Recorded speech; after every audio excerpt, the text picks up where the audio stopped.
belajar. Ini menjadi bahan kita juga ada di sini di lembaran kecil ini. Mari kita baca judulnya, temanya sudah muncul tapi bilang lagi sementara. Ya maaf. Di sini semuanya sudah kenal tadi ya. Ada 10 sekolah tadi kalau tidak salah. Berapa sekolahnya? Sekitar 10 yang mulai dari Binjai dan terus sampai ke Salatiga ya. Ya, kita baca judulnya sama-sama. Satu temanya ya, 1, 2, 3 ya. Sambut Yesus di dalam hatimu. Di spanduk juga ada. Kita sekali lagi, 1, 2, 3 ya. Sambut Yesus di dalam hatimu. Akhir daripada firman Tuhan ini adalah ini. Jadi karena ini akhir ya, ini pertemuan sudah selesai. Jadi biar cepat ya. Ada rahasianya. Apakah betul kita sudah menyambut Yesus? Ada sebuah ilustrasi. Next. Supaya nanti kita bisa melihat. Bisa digambar ini? Coba ambil waktu 30 detik untuk cerita sama sebelahnya. Apa ini arti gambar? 30 detik.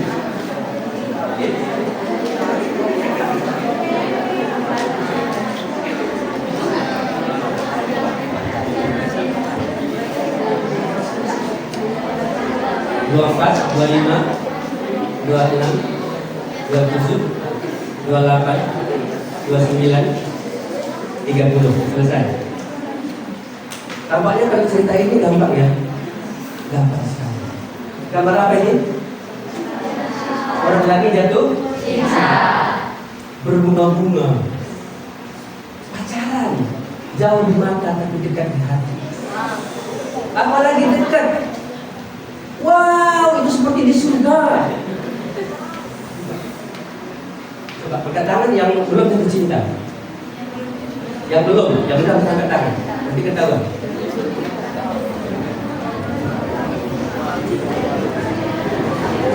Bagaimana rasanya jatuh cinta? Hati-hati ya. Yang namanya jatuh cinta, dia pasti sering jatuh. Oke? Tapi juga sering cinta. Itu loh. Sekali jatuh tapi cinta. Cuma kalau sudah jatuh, bahaya.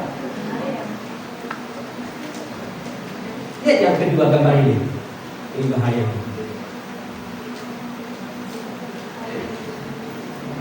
Belum.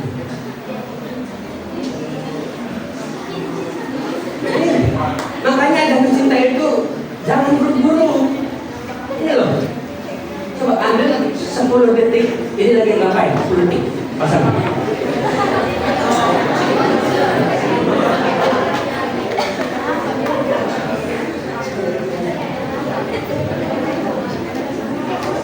Delapan, 9, 10. Oke. Saya tanya dari SMA Negeri 1 Kuala. Ambil satu kata dengan masukin. Jangan ambil kata ini. Ini apa artinya? Satu kata saja. Oh, kurang nangkap. Satu kata saja. Di sini. Patah hati 2 kata. Marahan kata. Galau. Sedih. Oke, selesai. Semuanya merasakan. Putus. Putus lagi cinta. Putus lagi jaringan kasih. Saya sebenarnya nyanyi dangdut, cuma nggak ada yang mau berikan. Sakitnya gimana? Sakit. Ini tahu lagunya. Makanya jangan jatuh cinta. Pacaran itu seperti bunga, sebentar dia berbunga-bunga lalu jatuh, gugur. Next, ini orang lagi putus cinta, ini putus cinta.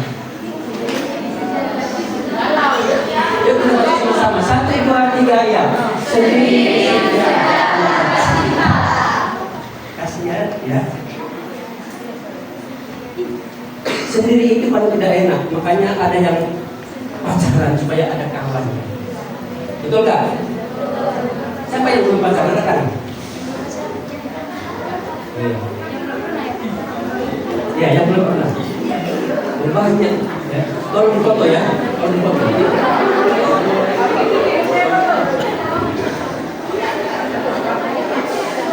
Halo, ini bukan karena dia nggak pernah pacaran, bukan karena nggak jatuh hati, nggak pernah cinta. Ini karena frustasi.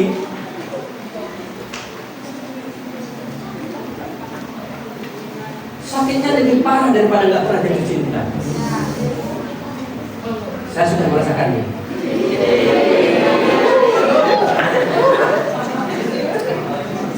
Karena itu sejak itu saya berhenti jatuh cinta. Tapi saya bersyukur saya dicintai. Apa artinya gambar-gambar ini? Ya, berikutnya. Banyak orang Kristen seperti jatuh cinta atau pacaran dengan Tuhan. Banyak. Mereka putus sambung dengan Tuhan. Hari Minggu nyambung, Senin, Selasa, Rabu putus. Apalagi Kamis, Jumat, Sabtu. Stres. Malam Minggu yuk, malam Minggu. Makanya rata-rata gereja membuat acara malam Minggu. Daripada mereka pergi jauh, pikir pendeta ya kan, kalau mereka bertemu di gereja. Ternyata nggak solusi. Selama mereka pacaran atau bercinta dengan Tuhan, mereka belum bersama selamanya. Kita hanya bersama dengan Tuhan di gereja. Waktu ketemu begini juga jangan-jangan kita nggak cerita tentang Tuhan. Saya semalam sama tadi sengaja ada di antara siswa-siswa saya. Nggak ada mereka yang cerita tentang Tuhan. Untuk mereka berkumpul 3 orang, 5 orang, apalagi banyak orang, nggak pernah cerita Tuhan. Sudah selingkuh pula itu. Bikin mami saya saja. Hanya yang di belakang, yang cerita berkumpul 3 orang, yang di belakang. Bisa bantu keselapian. Cerita. Dan 3 orang kumpul cerita apa?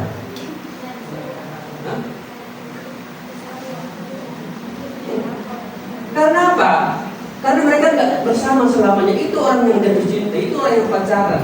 Makanya seorang cewek kalau pacaran itu hati-hati. Jangan percaya itu dari pasangan musuh hidup. Laki-laki jangan sembarangan. Selama mereka belum masuk rumah nikah, ini bisa jatuh bangun. Bahagia sebentar, bahaya selamanya. Hanya tidak huruf satu saja. Bahagia 5 menit, bahaya selamanya. Jadi bagaimana supaya kita bahagia? Ada pertanyaan besar di sini. Mengapa? Oh, mengapa? Berikutnya.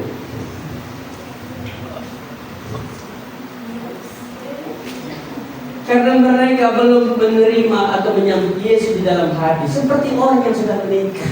Saya sudah menikah. Ya. Kemarin seorang murid saya, Bapak udah punya istri, udah menikah? Udah. Gak usah pikir belum Pak katanya. Lihat-lihat gini banyak yang naksin juga loh rupanya. Itu bukan gambar saya, bukan. Itu bukan gambar ibu, jangan nanti ibu, bukan. Ini hanya ilustrasi saja. Seorang sudah menikah, dia akan bersama selamanya. Bagi prinsip dua-dua, puja kamu sadar, puja kamu Tuhan. Lihat sadar, lihat Tuhan. Makin sadar, makin Tuhan. Tidak ya? Oh enggak. Ini ada yang lagi pacaran di sini. Dan mereka mau menikah pada bulan 2 nanti. Kenapa perlu menikah? Supaya mereka bersama selamanya. Kalau hanya main telepon, itu nggak bersama selamanya. Jangan bangga yang punya WA. Setelah menikah itu baru bisa bersama selamanya.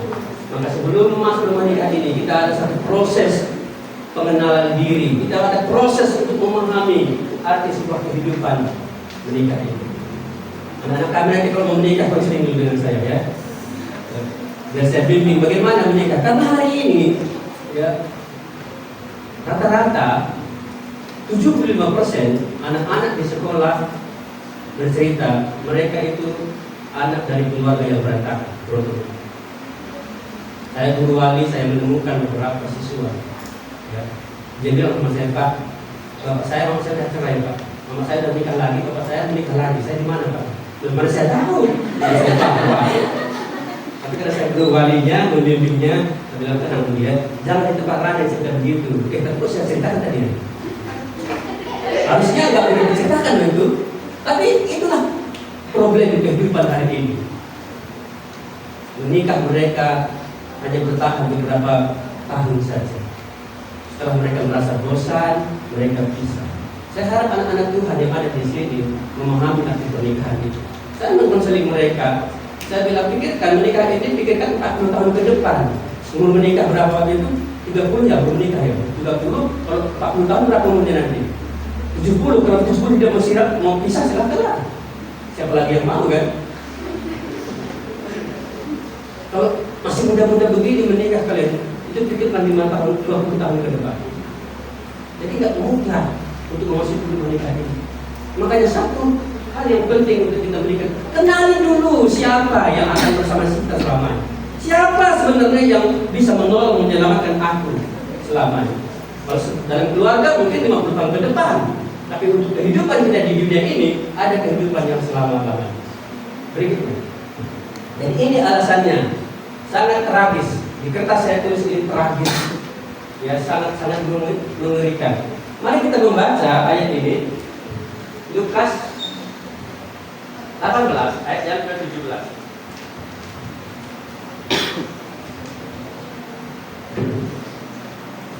Kita baca sama-sama, di layar ada, di kertas juga ada.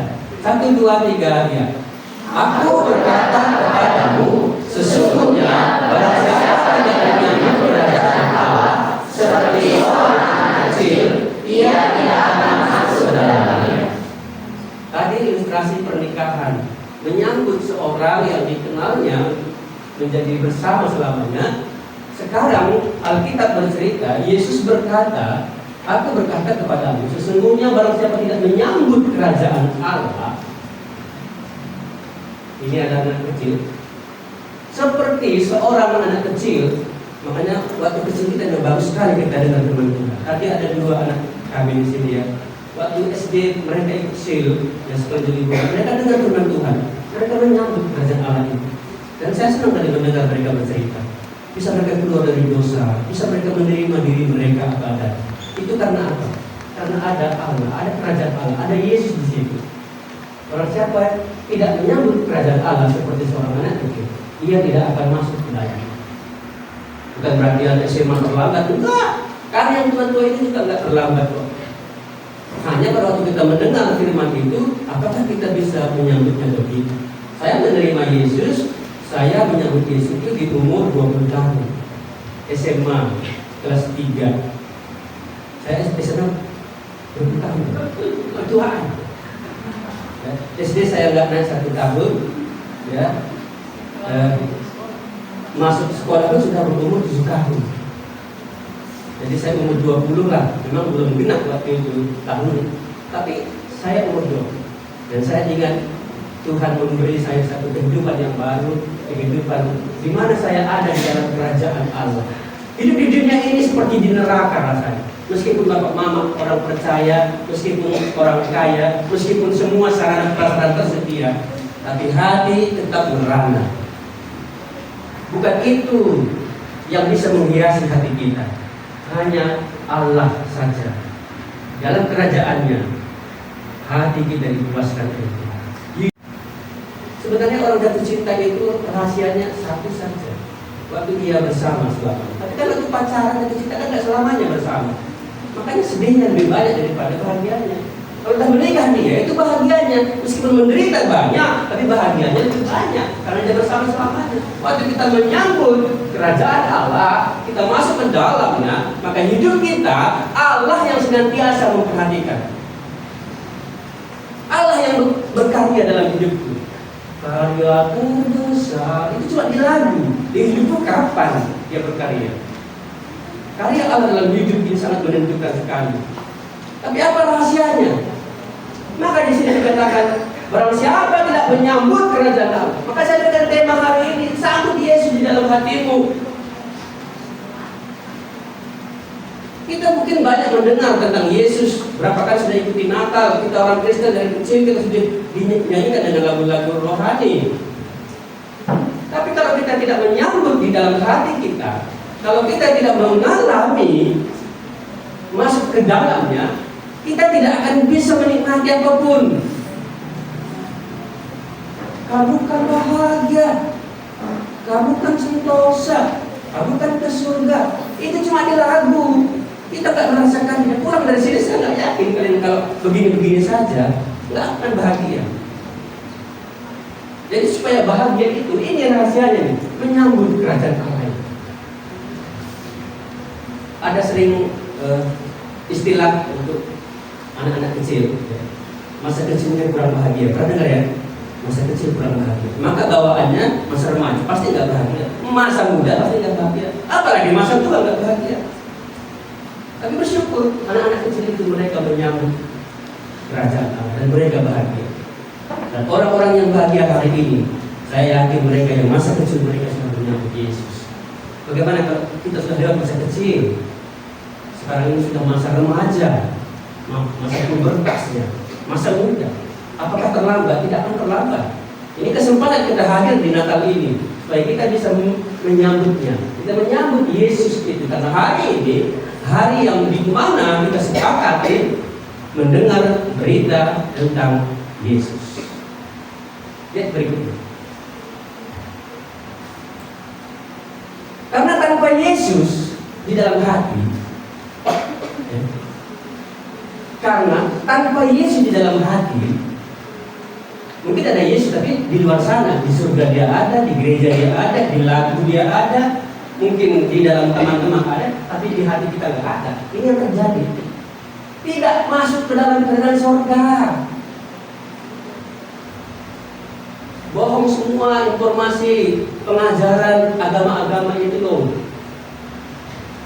Semua hanya berharap. Nggak ada jaminan masuk ke surga. Hanya Yesus. Tadi mereka ada bersaksi. Ya, Bang Michael tadi ada yang bersaksi. Yesus satu-satunya jalan ke surga. Kalau nggak ada Yesus di hati, kita nggak akan bisa masuk ke sana. Kita nggak akan pernah ada puasa, nggak ada kekuatan. Tadi saya bercerita dengan salah seorang peserta di sini dari Nomor dan nggak ada kekuatan kita untuk beribadah aja, nggak ada. Di mana mau bersaksi, mau melayani, nggak ada. Disuruh bertanggung jawab, nggak ada kekuatan, nggak ada kuasa. Tapi kalau ada Yesus, itu seperti mesin kereta deh, ya. Mesin kereta itu, bisa cepat lari, tinggal gas saja. Kalau ada sepeda kita apa kekuatannya nggak ada. Maka kita butuh Yesus supaya ada kuasa, ada mujizat. Tapi kalau nggak ada Yesus, nggak ada mujizat, nggak ada keselamatan, nggak ada pengampunan, nggak ada damai sejahtera, nggak ada hidup baru, nggak ada pertobatan, nggak ada, semua nggak ada. Maka hidup ini kita berpikir seperti ini. Hidup berasa hampa, kosong, sepi, pernah mengalami yang paling hampa, kosong, sepi, pernah merasa? Pernah? Saya juga pernah merasakan itu. Karena kita hidup loh, kita percaya kita ciptaan Tuhan paling istimewa, betul nggak? Tapi kok kenapa yang istimewa ini kok hampa, kosong? Hidup seperti donat, hidup tanpa Yesus seperti donat, hidup tanpa Yesus tangannya kosong,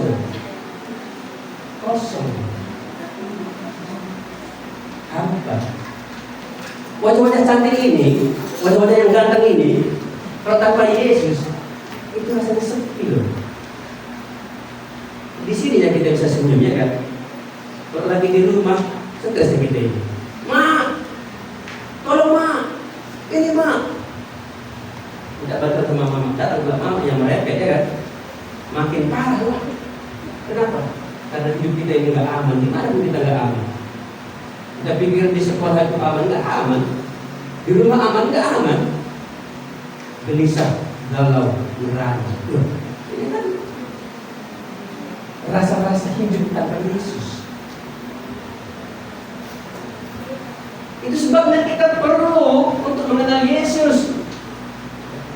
Karena Dia bisa melepaskan kita, bisa menyelamatkan kita dari semua ini. Bagaimana kalau hidup kita ini tidak ada jaminan masuk surga? Kira-kira kemana nih kita nanti ini mati? Aku dari kecil aku takut mati, kata Bang Michael tadi. Mungkin yang lain gak pernah berpikir mati. Tapi ini ada jawaban. Kalau bersama Yesus kita bisa ke surga. Ada kuasa, ada kekuatan. Memang aku kecil, tetapi kalau Tuhan yang berkuat. Bethlehem itu kota kecil di Israel, di Yehuda, kota kecil. Tapi firman Tuhan berkata, engkau yang terkecil di antara bangsa, daripada akan muncul seorang pemimpin. Meskipun Bethlehem kota kecil, tapi itu jadi pusat keagamaan luar biasa. Karena ada Yesus, karena ada Allah. Yesus lahir di Bethlehem, di kota Daud. Itu terjadi. Ada mukjizat. Yesus memberikan kepada kita banyak mukjizat. Tapi kalau nggak ada Yesus, ya nggak ada mukjizat, nggak ada yang mewah, nggak ada yang hebat. Hidup kita seperti menuju neraka saja. Ada seorang bapak bersaksi, dia mau bunuh diri. Itu umurnya 37 tahun. Dia mau bunuh diri. Kenapa? Karena bagi dia hidup itu udah ada mukjizat. Semuanya berat. Sendiri pun berat, berkeluarga pun berat, makan pun berat rasanya. Apa yang membuat hal itu? Karena tidak ada Yesus. Kalau ada Yesus, semuanya menjadi aman, semuanya menjadi nyaman, semuanya akan sempurna. Tidak ada keselamatan tanpa Yesus. Yesus adalah Allah yang menyelamatkan. Maka kuncinya kita perlu Yesus. Tidak ada pengampunan. Kita manusia berdosa. Kita manusia yang selalu berjahat. Waktu di gereja saja pun kita tidak dengar dengan Tuhan, apalagi di rumah. Saya tahu di sini sebagai rumah hakim. Kita tidak dengar dengan Tuhan. Ini yang namanya dosa, yang perlu pengampunan. Mencuri apa tadi nyontek ya? Nyontek kadang-kadang mencuri itu. Saya sangat teliti sesuai yang ujian. Kalau mereka menyontek itu langsung saya bilang, mereka nggak seberapa dosanya. Maka saya berdoa dulu sebelum mereka ujian. Kenapa? Karena ada dosa di sini. Tanpa Yesus tidak pengampunan, dia ada sejahtera. Anak-anak remaja, orang-orang muda hari ini mendengar situasi di media sosial, adanya bencana alam saja, kita udah nggak ada dari sejahtera, betul nggak? Hujan, ini jangan-jangan kayak gajah. Ini hujan, karena banjir di sini ini bisa bagus seperti kita lalui. Ini rencana negatif, nggak ada dana sejahtera. Ini yang pulang ya, hujan juga ya. Tanpa Yesus tidak ada yang sejahtera. Kalau ada Yesus kan tidak ada yang sejahtera, aman. Tapi kita mencatat selama di dunia ini, murid-murid digambarkan sebagai orang yang bersama Yesus, mereka damai sejahtera. Satu contoh, waktu murid-murid dari perahu datang angin kencang, badai, Yesus tidur damai, nggak masalah badai, nggak masalah hujan, mungkin nggak masalah. Hidup sendiri nggak masalah, punya duit nggak masalah, nggak masalah, dan sejahtera. Tapi murid-murid bingung, tentang bahaya. Yesus berkata, kenapa kamu begitu takut? Kenapa kamu tidak percaya? Dan aku ada di situ, aku bersama kamu di perahu aman. Yesus berdiri dan berkata, diam, tenanglah. Hanya 2 kata saja Yesus berkata, diam, tenanglah, redam, aman. Tapi kalau nggak ada Yesus, tidak ada sejahtera. Jangan pikir nanti kalau jabatannya tinggi ini sudah berjabat. Enggak, pejabat yang paling takut hari ini. Oh, kalau banyak uang nanti aman. Enggak, yang punya banyak uang yang takut dipegang. Yang punya pacar jangan pikir aman. Jam 2 di telepon, belum bangun. Bangun jam 2 sakit. Enggak aman. Bukan di mana pun kita di dunia ini akan aman. Misalnya ada nama dia pertama itu aman. Tidak ada hidup baru. Hidup ini gini-gini aja gitu. Saya sudah 52 tahun beberapa yang lalu. Kalau umur sekitar 16, ya 15, 16 yang ada di sini, kalian bisa melihat hidup baru itu. Kalau kalian ada dalam Yesus, kalau enggak hidupnya gini-gini aja. SD, masuk SMA, SMP, SMA, baru kuliah, nanti belajar, ujian, gitu aja. Enggak ada yang baru. Makanya kita butuh Yesus supaya nanti kita diberikan hidup yang baru itu. Seperti hidup yang baru itu, yang tadi kita sendirian, sekarang kita bersama Tuhan. Yang tadi kita berdosa, Dia berikan pengampunan. Yang tadi kita takut gelisah, sekarang kita aman. Yang tadi kita nggak ada mujizat, sekarang selalu tiap hari ada mujizat. Yang selama ini kita penuh dengan ketakutan karena nggak ada kekuatan, kita punya Yesus yang bisa melindungi kita. Yang selama ini kita nggak tahu surga di mana, Yesus tunjukkan surga yang sebenarnya. Surga bukan di bawah, tapi di atas. Sudah tahu surga di mana? Di atas. Oh, di dalam Yesus surga. Sekarang saya tanya, hidup kalian terasa hampa, kosong, sepi, saya coba bicara 5 detik. Betul nggak? Kepada pasangannya, temannya tadi. Kamu sekarang bagaimana? Ya, apakah hidup terasa hampa, kosong, sepi, sampai 5 detik? 1.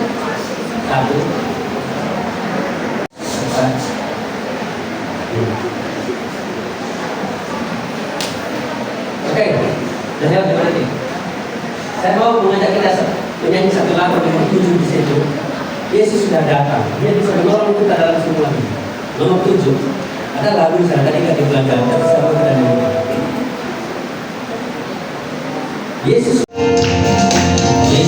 sudah datang. Apa yang kau katakan? Yesus sudah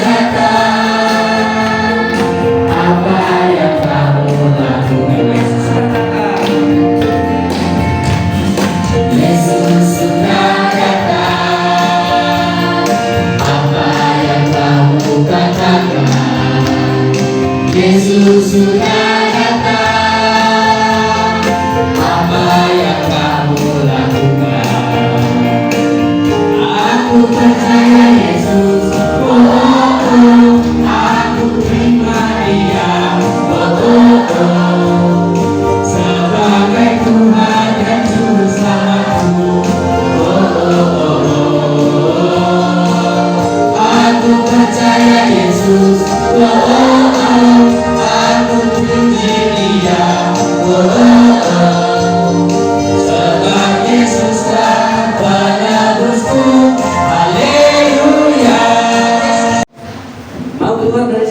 Dari insecure tadi, dari kosong tadi, dari hampa, mau keluar dari situ.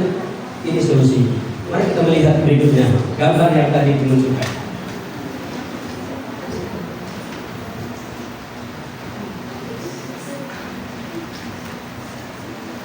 Lihatlah kisah Natal. Kisah Natal itu membawa kita kepada satu pengertian. Kita bisa keluar dari semua masalah tadi dengan kunci menyambut Yesus di dalam. Jangan cuma dengar. Dengar memang bagus karena iman itu dari pendengaran. Tapi kalau itu tidak sampai di dalam hati, itu akan menyakitkan sekali. Lanjut.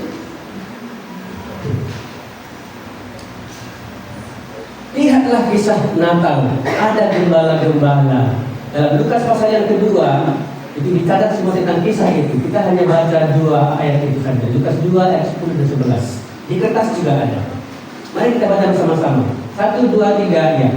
Lalu kata malaikat itu kepada mereka, jangan takut, sebab sesungguhnya aku memberitakan kepadamu kesukaan besar untuk seluruh bangsa. Hari ini telah lahir bagimu juru selamat, yaitu Kristus Tuhan di kota Daud.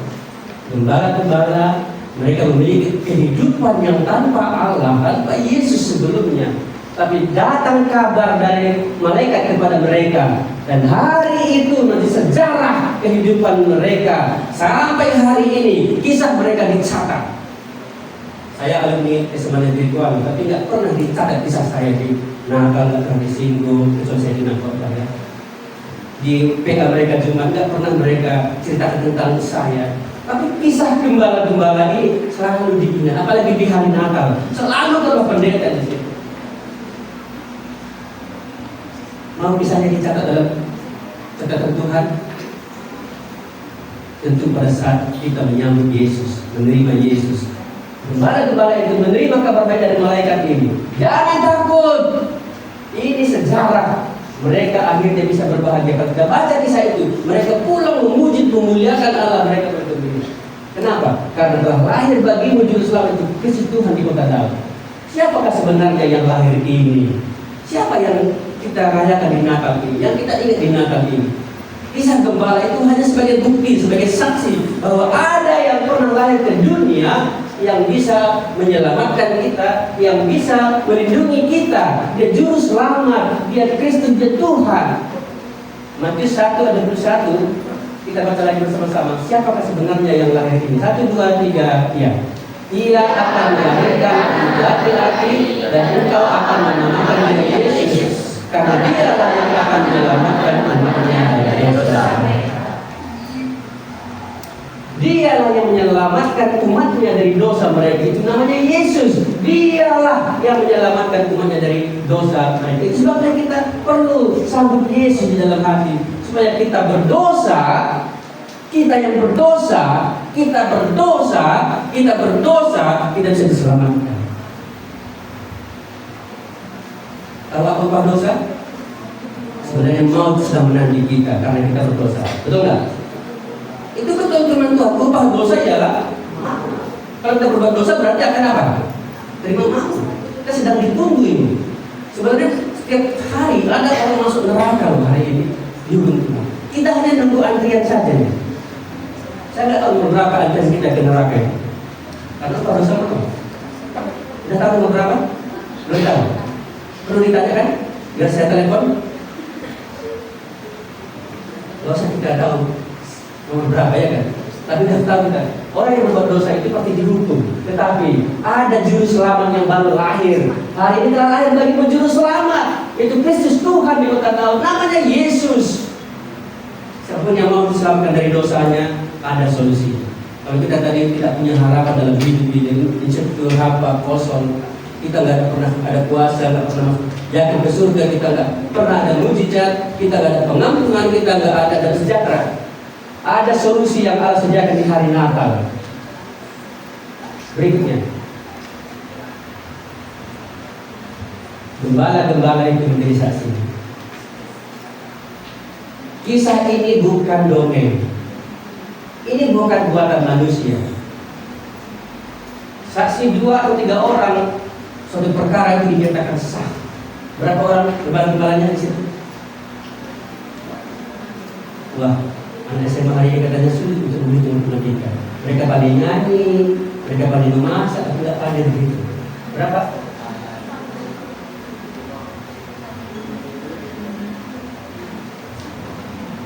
Mengapa mereka menjadi saksinya? Lihat kalimat berikutnya, gambar berikutnya. Lukas 2 ayat 17 berkata, setelah malaikat-malaikat itu meninggalkan mereka dan kembali ke sorga, gembala-gembala itu berkata seorang kepada yang lain, pasti mereka lebih daripada 1 orang, marilah kita itu pasti banyak, lebih dari 2, kita pergi ke Bethlehem untuk melihat apa yang terjadi di sana. Mereka melihat apa yang terjadi di sana. Ini saksi, betul atau tidak? Seperti yang diberitakan Tuhan kepada kita. Lalu mereka cepat-cepat berangkat dan menjumpai Maria dan Yusuf dan bayi itu yang sedang berbaring di dalam palungan. Dan ketika mereka melihatnya, ini saksi mereka melihatnya, mereka memberitakan apa yang telah dikatakan kepada mereka tentang anak itu, tentang Yesus yang baru lahir. Makanya kisah mereka selalu dicatat karena sejarah hidup mereka mereka sudah menyambutnya, mereka bahkan melihatnya. Mereka akhirnya memberitakan apa yang telah dikatakan kepada mereka tentang anak itu. Mereka menjadi saksi. Hari ini pun kita, kalau kita sudah menyambut Yesus, kita bisa menyaksikan, bisa melihat semua perbuatannya. Yesus masih bayi saja, sudah melakukan perkara-perkara yang besar. Dalam kisah orang Majus, saya merenungkan firman Tuhan itu, bagaimana bintang itu diatur oleh Tuhan Yesus Kristus hingga sampai di atas tempat di mana Yesus lahir. Padahal itu jauh dari timur, tapi dia atur bintang itu. Dia bisa mengantarkan orang-orang Majus untuk datang menyembah Yesus. Yesus baru bayi loh. Hari kelahirannya terakhir dia masih kecil. Bagaimana waktu dia menjadi dewasa? 3 tahun saja dia bercerita, bersaksi di depan masyarakat. Dunia heboh, dunia begitu terkejut. Ada lahir juru selamat, ada Tuhan di dunia ini. Karena itu siapapun yang menyambut Yesus, siapapun yang menerima Yesus, hidup mereka akan berubah total. Mereka akan bahagia, mereka sentosa, mereka akan ke surga. Mereka tidak akan lagi merasa kosong, merasa hampa, tidak lagi. Kenapa? Karena Yesus yang punya kuasa ini yang hebat sekali. Apakah kita mau mengalami seperti yang dialami di balik-balik ini? Karena kalau kita tidak menyambutnya, kita tidak menerimanya, kita tidak akan pernah mengalami apapun. Kita hanya tahu cerita-cerita orang saja. Mereka bersaksi, oh iya dia itu, aku tak mungkin. Kita memuji Tuhan, padahal hati kita menuduh diri kita sendiri. Baik kita di depan orang banyak, di rumah kita paling jahat loh. Tapi kalau ada Yesus dalam hati kita dan menyambutnya, kita bisa melihat apapun yang Tuhan tunjukkan. Berikutnya, apa sebenarnya yang paling penting daripada yang mereka lihat waktu Yesus lahir? Pada waktu Yesus di kandang domba, apa sebenarnya yang mereka lihat? Inilah satu mujizat, inilah satu kehidupan yang baru. Inilah yang saya katakan sebagai kuasa. Loh, apa yang Mbak Pendeta ini kok nggak nyambung ini?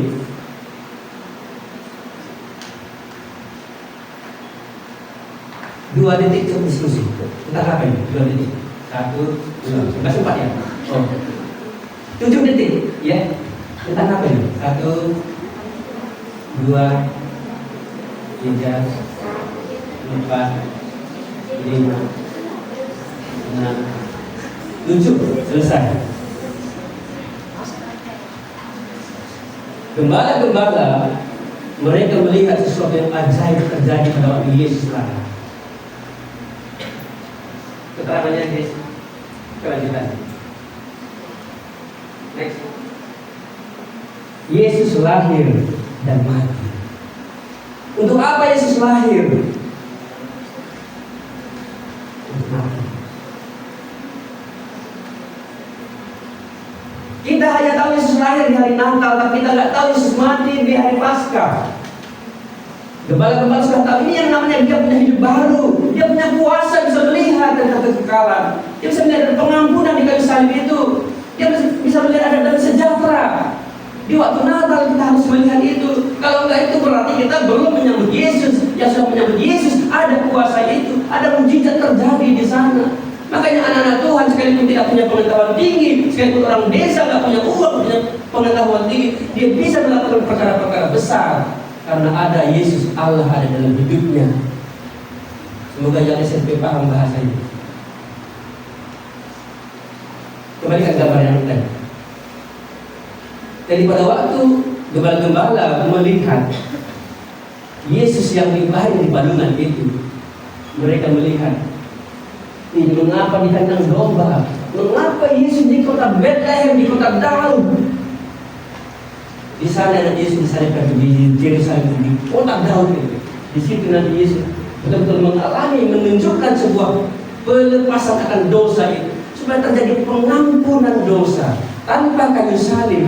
Natal itu tidak punya arti. Kita baru tahu pendahuluan dalam sebuah buku. Kita belum baca isinya, kita belum tahu endingnya. Baru pendahuluan saja, ekstranya kalau tentang film itu baru ekstranya saja, iklannya saja. Waktu Natal kita harus melihat tahu ke depan seperti gembala-gembala itu melihat Yesus yang disalibkan, yang mati.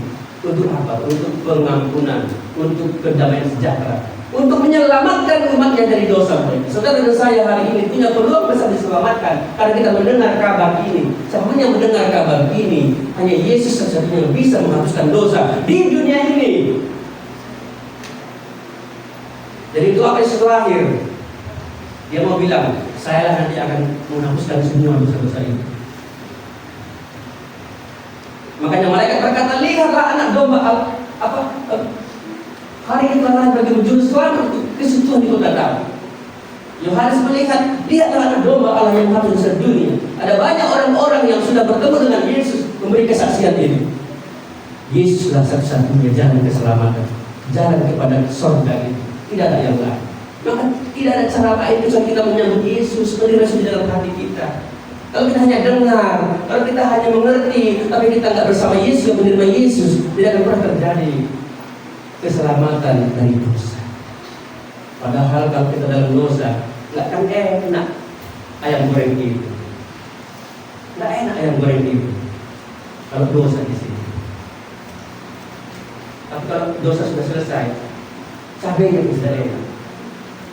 Cabenya sudah enak. Karena ada Yesus di hati. Aman, damai. Berikutnya tadi, lihat bagaimana Yesus lahir dan mati untuk mengadakan penebusan dosa, untuk mendamaikan manusia dengan Bapa, untuk menyelamatkan umatnya dari dosa, untuk membawa mereka ke surga ini. Maka kabar baik ini sampai kepada kita hari ini peluang besar. Anak-anak kami semuanya, kalau yang mau betul-betul menyambut Yesus, ini pasti terjadi. Amin. Makin berat. Pernikahan pun makin berat ya, cuma karena mereka bersama, selamanya mereka bahagia. Ikut Tuhan ini, percaya Tuhan, Dia akan mengadakan penebusan dosa kita. Berikutnya, siapapun yang menyambutnya akan diselamatkan dari dosa. Siapapun, baik yang remaja, siswa, pemuda, orang tua, siapapun yang menyambutnya akan diselamatkan dari dosa. Karena firman Tuhan berkata, seorang anak laki-laki telah lahir dan kita memberikan dia namanya Yesus, karena Dia lah yang menyelamatkan umatnya dari dosa mereka. Tentu bagi mereka yang menyambutnya diselamatkan dari dosa. Saya berikan waktu 2 menit cukup panjang. Dengan temannya saja, jangan terjauh. Coba diskusikan. Apakah kamu mau diselamatkan dari dosa? 2 menit, cukup panjang. Apakah kamu mau diselamatkan dari dosa?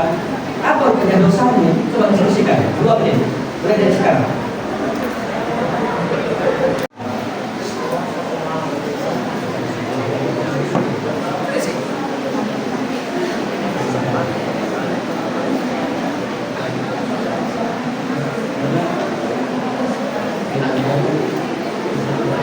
Di sini, yang hadir di sini, mau dia diselamatkan dari dosanya, katakan yes. Yang mau, yang nggak mau apa-apa, jangan saja. Mau ya. Jadi sudah tahu solusinya. Kita jangan cuma dengar tentang Yesus. Percaya itu sebenarnya terjadi kalau kita sudah menyambut. Saya percaya kepada istri saya karena saya sudah menikah. Siapapun yang menyambutnya akan diselamatkan dari dosa. Jadi tidak ada dosa yang tidak bisa selesai. Sekali lagi, tidak ada dosa yang tidak bisa selesai dalam Tuhan Yesus. Maka Yesus pernah berkata, marilah kepadaku semua yang sudah berat, aku beri kelegaan kepadamu. Firman Tuhan berkata, baiklah, mari kita berperkara firman Tuhan, sekalipun dosa memerah seperti gerinjal menjadi putih seperti salju. Di dalam Yesus satu-satunya kita bisa lepas dari dosa itu dan diselamatkan dari dosa itu. Semoga firman ini memberkati kita. Terakhir, lanjut. Sambut Yesus dalam hatimu sekarang juga. Dia akan bersamamu selamanya. Amin. Kita baca sama-sama. 1, 2, 3 aja. Sambut Yesus dalam hatimu saat berdoa, Ia akan bersamamu selamanya. Dua hal sebagai kesimpulan dari khotbah ini. 1, kalau engkau menyambut Yesus, engkau akan diselamatkan dari dosa. Yang kedua, kalau engkau menyambut Yesus, Yesus akan bersamamu selamanya. Amin.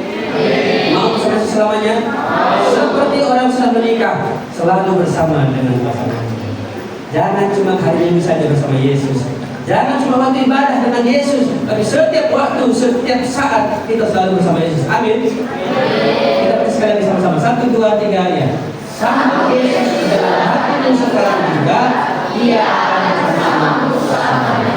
Kita nyanyikan lagu Sambut Yesus dalam hatimu, dan kita akhiri khotbah. Sambut Yesus di dalam hatimu, sambut Yesus Dialah Tuhanmu, sambut Yesus di dalam hatimu, sambut Yesus Dia penebusmu. La la la la la, kamu kan bahagia. La la la la la la, kamu kan sentosa. La la la la la la, kamu kan ke surga. La la la la la, haleluya. La la la la la, kamu kan bahagia. La la la la la la, kamu kan sentosa. La la la la la la, kamu kan ke surga. La la la la la, haleluya. Di akhir firman Tuhan yang kita dengar, saya memberi kesempatan kepada siapapun kita yang ada di sini yang mendengar firman Tuhan. Ingatlah bahwa hanya dengan menyambut Yesus di dalam hati, kita bisa diselamatkan dari dosa. Supaya kita bisa ke surga. Supaya ada mujizat, ada kuasa. Supaya kita dapat sejahtera, ada keutamaan. Hanya dengan menyambut Yesus di dalam hati, kita akan bersamanya selamanya. Dia adalah Tuhan. Dia adalah dusta. Kenapa kita harus menerima dan menyambutnya hari ini? Jangan keraskan hati. Hanya Yesus yang bisa menyelamatkan. Saya memberikan kesempatan sedikit waktu untuk mengakui hadapan Tuhan hari ini. Katakan Tuhan Yesus, aku mengenalkan Hamba yang datang ke dunia. Juru selamat Tuhan yang bisa menyelamatkan aku dari dosa. Tuhan, dalam hari ini, aku berdoa, menyambut dalam hati. Sebagai urusan sebagai dosa. Tapi semua yang mendengar Tuhan, yang seluruh mau yang mendengar sendiri dalam hati. Tidak banyak waktu lagi. Kita hidup di dunia ini. Kita selalu dengar kawan. Kabar ini hari ini sampai di dunia. Dalam kabar ini sampai di hari ini. Supaya Yesus tinggal di dalam hati. Jadi kita bersama selamanya. Dan kita diselamatkan dari dosa.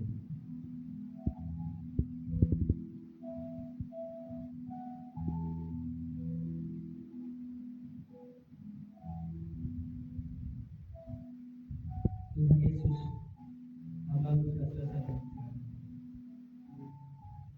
Hanya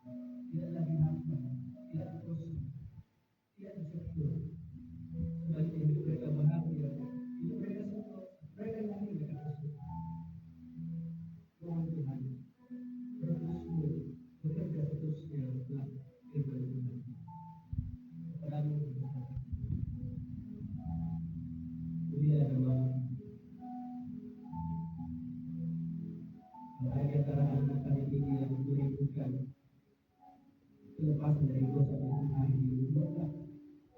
Mereka mengalaminya di sini. Sebelum mereka pulang ke rumah, sebelum mereka kembali kepada Tuhan, mereka punya pengalaman kehidupan yang baru.